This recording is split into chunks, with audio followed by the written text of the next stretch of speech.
What issues will define the relationship between these countries and India? Will it be water, oil, markets, population, etc., or something else? Well, I cannot really give you a considered answer to this, but I think water will be a crucial one on which there will be conflict. Oil also perhaps, because this is a country of 1 billion and so is China, and entry of 2 billion of people into the market for oil makes absolutely sure that there will be enormous conflicts and rivalry centering around oil.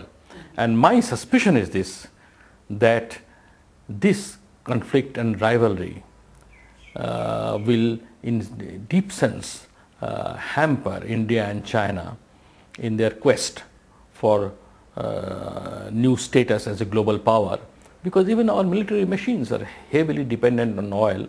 And while you can monopolize oil to some extent, you cannot create oil mechanically.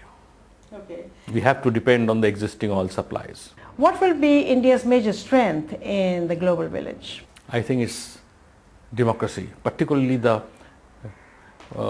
sheer diversity of the cultures it represents.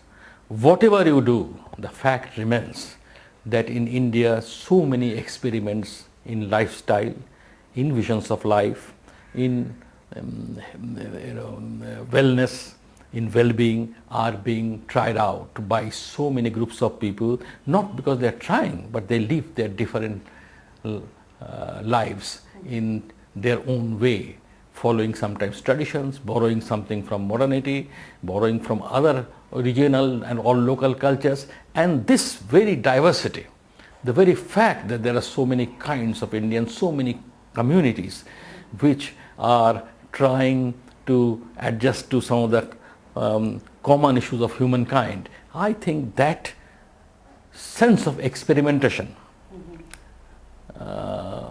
and the capacity of the Indian system to ensure and live with that diversity almost by default has ensured a very interesting role for India. India will become, as far as some of the core issues of the world are concerned, the global laboratory where you experiment with differences. Peter Schwartz talks about inevitable surprises. What do you think India's surprise will be in 2025? I think the decline of Indian population. After spending decades on lamenting India's population growth rate, India might suddenly find that its diminishing birth rate poses a different kind of economic problems in terms of cheap labor and in terms of the outsourcing that is going on in the global economy. Despite the fact that India has a burgeoning, large, developing middle class, there is an equally sizable underclass. Where do you see that underclass in 2025? Well, that brings me to an altogether different story. Everything said, I am not a person who admires either globalization or thinks that globalization is the last word in human welfare. I do see that by the year 2025, a sizable number of communities in India, perhaps adding up to something like 8 to 10% of the Indian population, will face extinction through the fact that they cannot be integrated within the global economy or the market economy for that matter, and they will be left out in the cold. They will be pushed towards extinction, I should say, and I think a lot of Indians will pretend or at least like to believe that they deserve to be extinct. Okay. That brings me actually to the first part of the question. Do you really believe there is a 300 million strong middle class in India? No, I don't believe it is that large, but I think if you go by middle class values, and I'm a psychologist, I go by mainly by that, not by income. Right. I would say roughly 300 million people are exposed to middle class values, middle class culture, middle class lifestyle. They know what it is, and even if they are not entirely a part of it, they are a part of the media world. In that sense, yes, perhaps. Okay, because I have another person who said he goes by how many people own cars. So it's only 7% of Indians own cars, so he considers 7% of Indians to be middle class, which is 70 million. What about the millions of Indians who have one relative either in West Asia or in first world? They don't have cars, but they are, ready-made income, and it's a middle class income level. Okay, so there are various divisions and various phases, layers of Indian middle class. Which elements of India's soft and smart power do you see contributing to its rise to superpowerdom?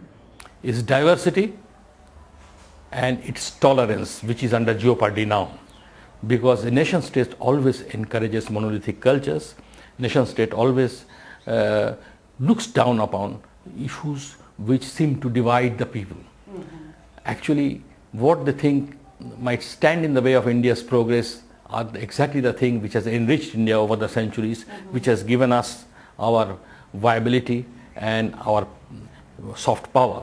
It is that diversity, the very fact that we can live with so many people, not often with fraternal feelings, not often with fraternal sentiments, but we know how to live even when you dislike each other. We know how to if you just don't say coexistence, you can say co-survival. We know how to survive in difficult times with neighbors who are often difficult, often not according to our liking, but Indians are accustomed to the idea that you cannot change your neighbors, that there are neighbors with whom you have lived for centuries, and you know what makes them tick, and they know what makes you tick. How will the globalization of elites impact the world and India? I don't think that will impact India's foreign policy that much, except that the old kind of ideological warfare India was expected to wage against imperial power and things like that will go into obsolescence. India will be guided only by national interest, which many people think is a lovely thing. That's what should have been done from the beginning. But well, while India has pursued its national interest, and often ruthlessly so, the fact remains that this national interest was sometimes compromised with because of certain values. I think that will not happen in future. People think to talk of values in the context of international relations is to be romantic and nostalgic, and is ultimately stupid. So there will be no resistance to imperialism or imperial...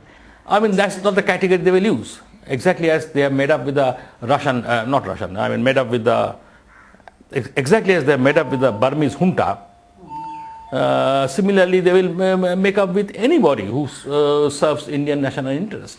They are not concerned with political values. To what extent India's internal fault lines of caste, region, religion and abject poverty impact India? It doesn't diminish India's role as a superpower an iota. If at all we presume that India is going to be a superpower, I think it's going to be a subaltern superpower. But that's a different story. It won't, because I don't think global system is organized around values. It is organized around national interests and nation states. And in this kind of a system, in neither India's poverty will matter an iota, nor India's human rights records, or India's relationship with its neighbors. You said it will not be a superpower, but it will be a... subaltern superpower, by which I meant something like one of the European countries, or perhaps Brazil. Okay. What are the best or worst case scenario for India in 2025?